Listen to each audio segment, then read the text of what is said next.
And then in the middle of the night, I'm laying there, and I'm at the farthest bed, all the way deep in the ward, and away from the door. So at the middle of the night, some point, I don't know what time, the door opens, and a guy walks in a suit. So I end up being taken back to a mosque that's being used as a clinic by the Iraqi army. And so I'm being treated by, get this, Iraqi army medics, like actual like doctors. There were some guys like high level officers. They are doctors. Yeah, who are actual doctors. Okay. Yeah. Just making sure. Yeah, no, like really, really great guys. So Muslim Iraqi doctors who are officers in the military and Mennonite nurses in their blue and like the blue dresses and the hair buns and all that. Believe it or not. Shout out to Rhonda. She's awesome. Shout out to Rhonda and Daryl. Really cool. I don't mean this as a joke. I honestly don't know if they watch YouTube or not. But yeah, so there was like a Mennonite charity that was out there doing medical work. What a combo. They would not carry weapons. They were like, nope, we're total pacifists. Like, we're not going to carry weapons. We're not going to touch weapons. But they're up there, mortars going off. And yeah, so it's like I have this like Iraqi guy named Mohammed and then Rhonda from Pennsylvania.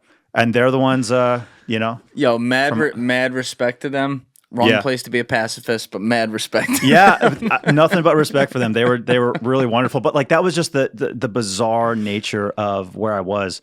And then so that day I ended up riding with the Mennonites back up to Erbil to safety. To safety. Yeah. It's safe. It's as safe as you realistically can be. I went to a hospital there in Erbil, and I had to spend the night in a ward filled with Peshmerga, Kurdish Peshmerga fighters who'd all been wounded in the war. And so I had to spend one night there with them. And so I'm in the only empty bed down at the end of this dark sort of room. There's maybe 40, 50 guys, wounded soldiers in this ward. And so after visiting hours, they turn off all the lights, and it's time, until the next morning. There's still doctors and stuff on staff, but it's sleep time. And in the dark, in the pitch dark, I'm laying there alone. No one there speaks English. I'm just laying there alone, and the screaming from these wounded guys in the middle of the night is something I'll never forget. These guys were screaming for their mothers, weeping in agony. The guys who'd been much more severely wounded than me. The guys who'd been burned, guys who'd been shot in the hip, guys with horrible, horrible injuries. Mine was very minor compared to these guys.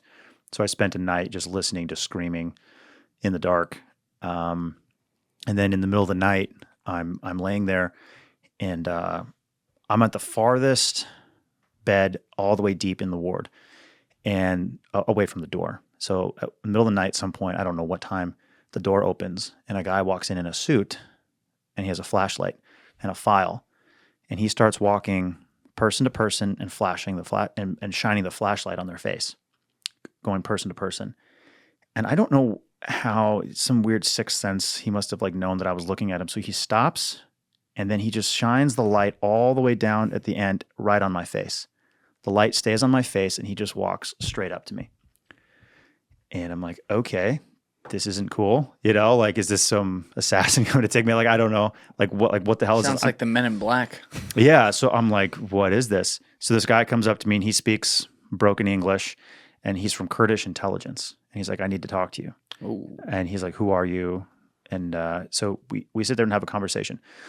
Long story short, he was concerned that I was ISIS. The reason for that is here's why. I'm a white Westerner with a beard. The only guys with beards were ISIS. And so I was like, I was not with the U.S. military. They're like, so he was coming to make sure that I wasn't ISIS. And so he and I had a conversation. I just explained everything. I opened up my phone, showed him the photos. And after the first like 5 minutes, he like relaxed and was like, okay. Did he have a gun in your face for the first time? He did not, but he had a pistol on his hip. Yeah. But I was also just laying in bed. Start at the very beginning. Yeah. Don't leave anything out.